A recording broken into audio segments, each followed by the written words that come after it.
Hello and welcome to the Learning Love podcast. This is where we learn what love is and how to live a life of love in every area. My name is Dr. Mark A. Hicks, author of the book Learning Love.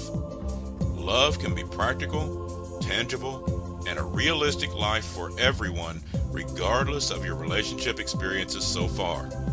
So thank you for joining me as we spend some time learning love.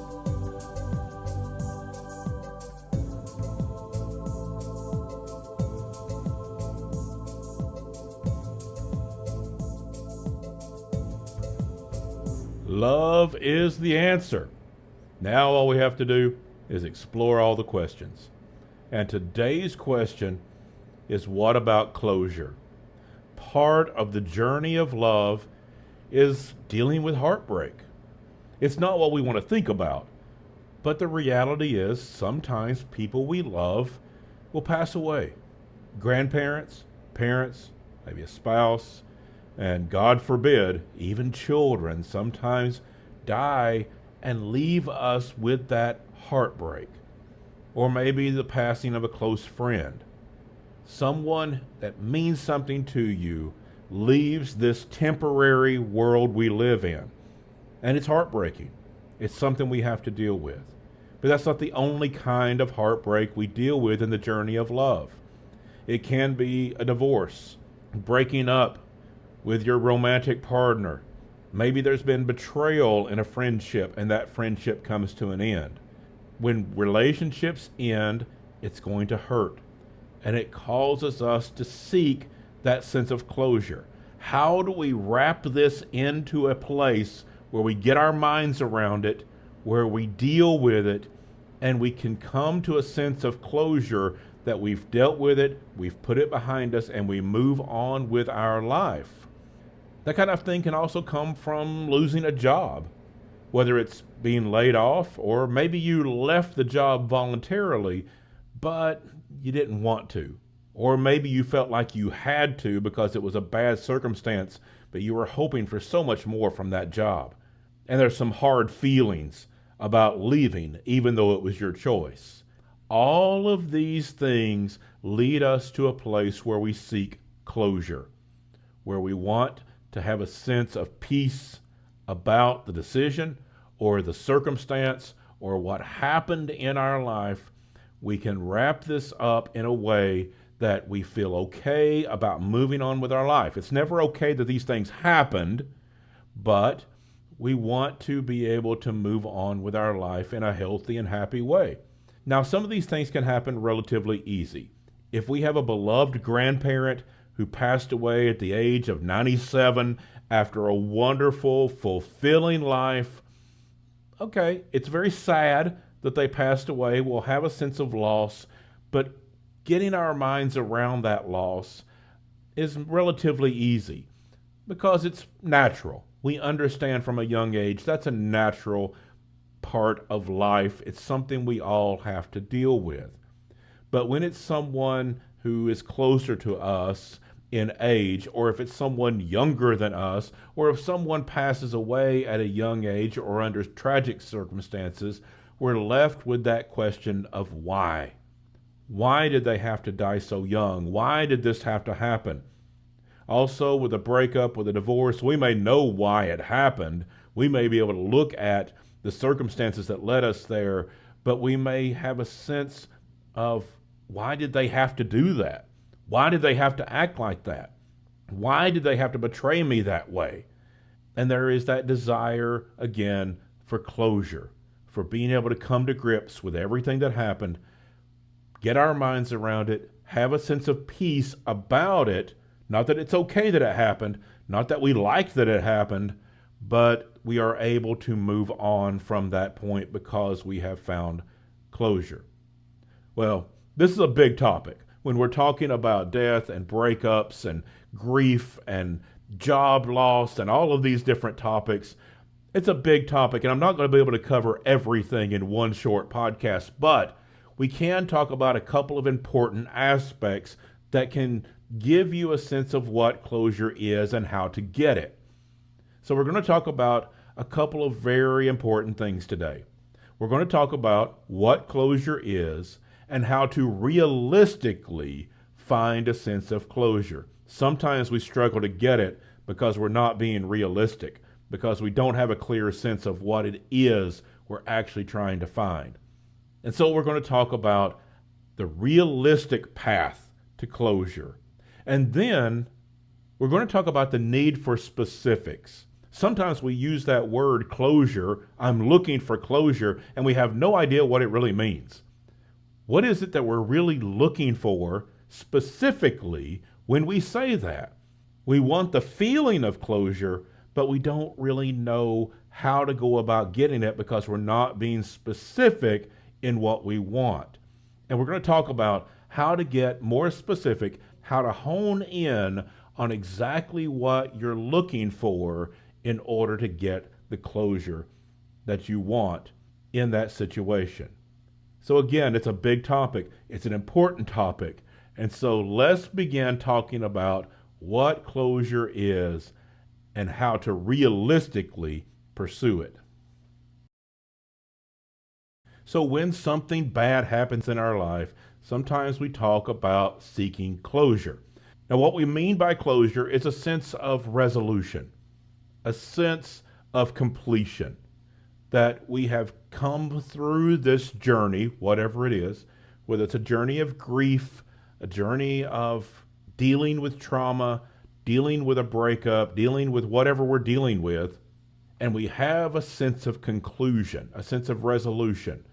It's not that what happened was okay. It's not that we like what happened. It's a sense that we have come to a place that we can put that behind us and move on with our life. There's a sense of closing off that particular chapter, turning the page, and moving to the next chapter of life. Now, one very critical thing involved in this is to be sure we are being realistic. When we talk about seeking closure, turning the page of life, moving to the next stage of life, moving to that next chapter where we can move on with our life, that's going to be relatively easy sometimes. We're going to go through a grief process. We're going to go through some turmoil, but there are certain things in life we can put behind us. As I mentioned earlier, if it is a death of a loved one, but that death is natural at an old age, after they lived a long, happy, fulfilling life, it's easier to come to grips with that, turn the page of life, realize that their time on earth is done, and that's okay. It's sad. We miss them, but that's natural part of life, and we can move on with our life with a sense of closure from that. But it's much more difficult when it's an unnatural loss, the death of a child, the death of a spouse at a young age. It's much more difficult when we are going through a dramatic breakup, a divorce, or breaking up with a long-time partner, the betrayal of a best friend who you loved as family. These types of situations send us into turmoil. They send us into a traumatic place in life, and we need to be very realistic about that sense of closure. Yes, we can come to a place we can move on with our life, that we can go on to a happy and healthy life from that point. We can recover from that trauma, but it's important to understand some things in life are going to change our life. Some things will never fully heal, and that's okay. The way I often phrase this is some things in life are so painful that it leaves a hole in our heart. But you can live a really good life with a hole in your heart. The key is to be realistic. If you have been through some trauma, some traumatic event, some unnatural loss, or if you've been through betrayal from someone you dearly loved, these things are going to leave emotional scars. Some things will be so painful, it's like we have a hole in our heart. But you can live a really good life with a hole in your heart. And that's the sense of closure we have to look for. We have to understand that some wounds will never fully heal. If you have a child who passes away, you will always have a sense of loss from losing that child. And why would you want anything different? Of course, there's going to be a sense of loss. You never want to get to a place as a parent that you would say, well, that's okay. Of course, it's not okay. We're not going to be okay with that. There is always going to have a sense of loss. You're going to have a hole in your heart for the rest of your life. And that is going to be that place of honor for the child that you lost. But while you carry that hole in your heart for the rest of your life, you can heal to the place that you live a good life with a hole in your heart. Let me give you an analogy. Let's imagine someone lost an arm in an industrial accident. Life's never the same. They are not going to have that arm grow back. Life will always be different, but people can go on and do go on to live a happy, healthy, thriving life without that arm. It takes help. It takes learning new skills. It takes physical therapy, maybe learning to use a prosthesis. It takes a lot of time and effort, but you can go on to live a great life without that arm. The same is true in our emotional health. You can live a really good life with a hole in your heart. So if you've been through a traumatic breakup, you've been through a divorce, you have lost someone who is dear to you to death in a way that is tragic and heartbreaking. Let's be realistic when we talk about closure. We are never going to fully close that wound, but that does not mean our life is over or ruined. It means that we are going to bring a sense of closure that is enough to leave a hole in our heart, to leave those emotional scars, but there is enough healing to go on to live a good life with that hole in our heart, with those emotional scars. So when we talk about closure, we're talking about realistic closure, coming to grips with it enough to go on to a happy, healthy life, but understanding there is not full, complete closure. There is not complete healing where it's somehow okay. It's not. There's going to be new life that will never be the same, but that new life can also be a good life. Realistic closure is healing enough to go on to live a good life with a hole in your heart. Now, once we understand that, we can start to look for realistic closure as we look to living that good life despite the emotional scars of life, despite the tragedies, the hardships, the difficulties that take place. We look to live that good, healthy, happy, thriving life, even with those emotional scars. And in order to do that, we need to be very specific about where we're trying to get to in our sense of closure. Let's use an example of someone going through a breakup, and they say, I just want to get closure. I want to talk to them about what happened. I want to talk to them about why they betrayed me or why our relationship went bad. And I want to talk to them because I want this sense of closure. Okay, that's fair. That's a good thing to want to achieve. However, ask yourself this question. What are they going to say, theoretically, that would help? What could they say that you would walk away from that conversation feeling like you have the closure you're looking for? Let's imagine there's a couple and one of them was unfaithful. They're going through a divorce because one of the partners was unfaithful. And the partner that was cheated on says, I need to talk to them. I want to know what happened. Why did they do this? Why did they treat me like this? Why did they betray our love, our marriage, our commitment? Okay, that's a reasonable thing to want, but again, ask yourself in that conversation, just imagine, what could they theoretically say that you would walk away saying, okay, now I get it. I understand why they cheated on me. I don't like it, but I get it, and now I can move on. It's very likely that even in the most theoretical, most imaginary conversations, there is no words they could say that would do that. Especially if you are early on in the grief process, you are early on in dealing with this. There is almost nothing a person could say where you would be appeased, calmed, and have a sense of, well, that conversation went well.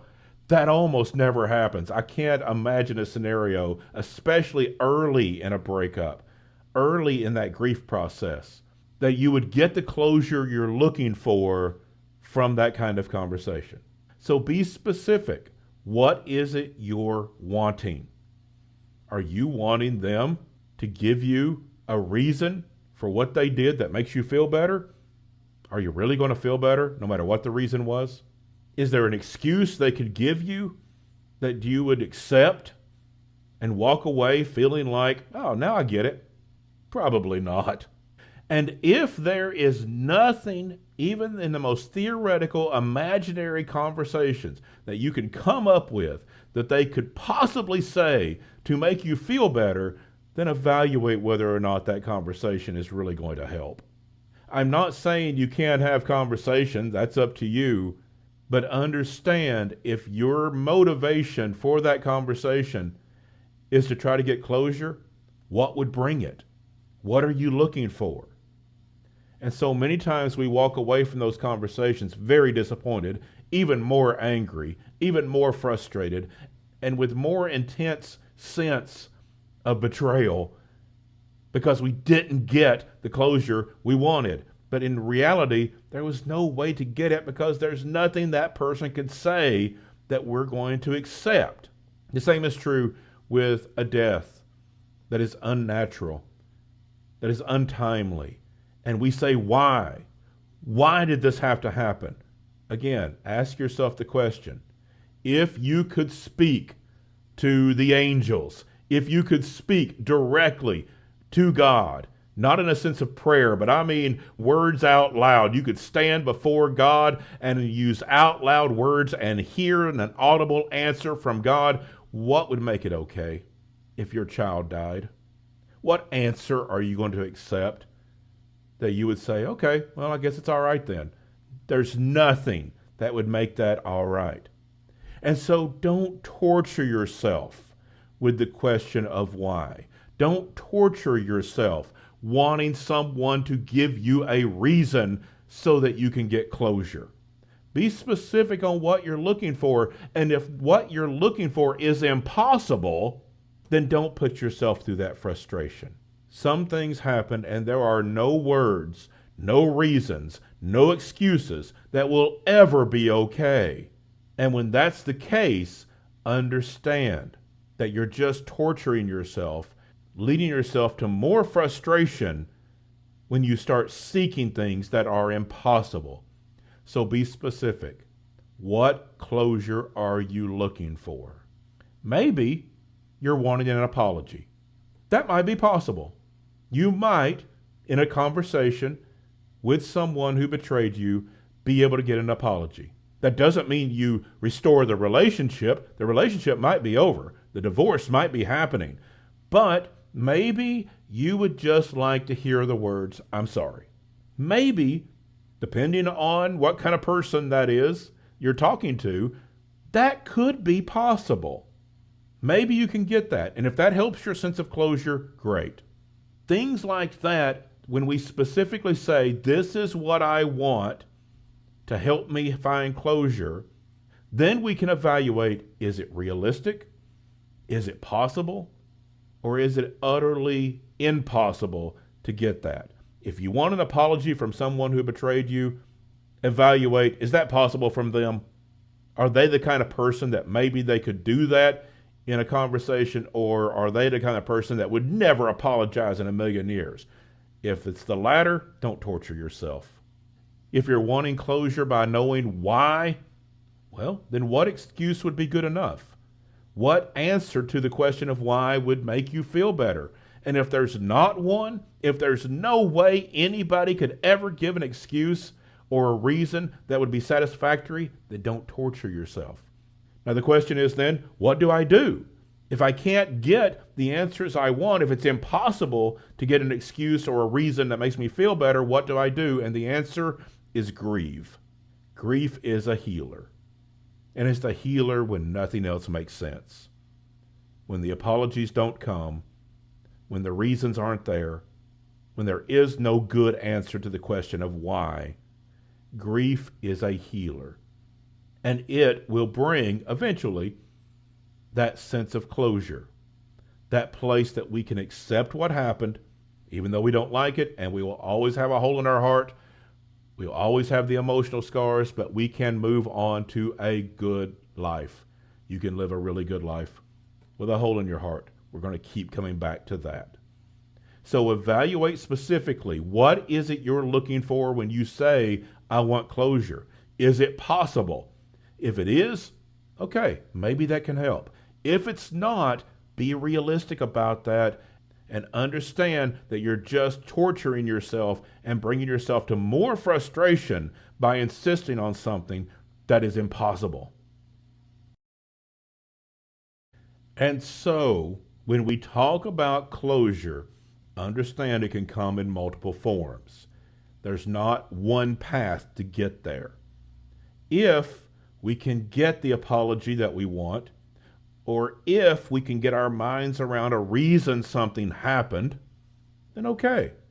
That can help bring a sense of closure, a sense that we can find resolution, find a place to turn the page of life and move on to the next chapter. But when there are things that are unnatural, or there are personal betrayals that someone has stabbed you in the back, if there are things that happen that are utterly tragic, there are plenty of things in life that there simply is no good answer to the question of why. There is no conversation you're going to have where you're going to accept that answer and have a sense of peace and calm once they've given you their excuse. So be very specific when you talk about seeking closure. What is it you want? And then be very careful to evaluate, is it possible to get this? Or are you seeking something that is utterly impossible? And when we talk about closure in those situations, we're just bringing more frustration. We can torture ourselves with that question of why, or trying to get a reason out of someone when there really is no reason that we would accept. And that's when closure comes through grief. It comes through the process of grief. In fact, grief is involved even if we do get the apology, even if we do get a reason why that we would accept. But especially when there is no answer to those questions, when the apology isn't coming, when a good reason isn't there, grief is vital to bringing that closure.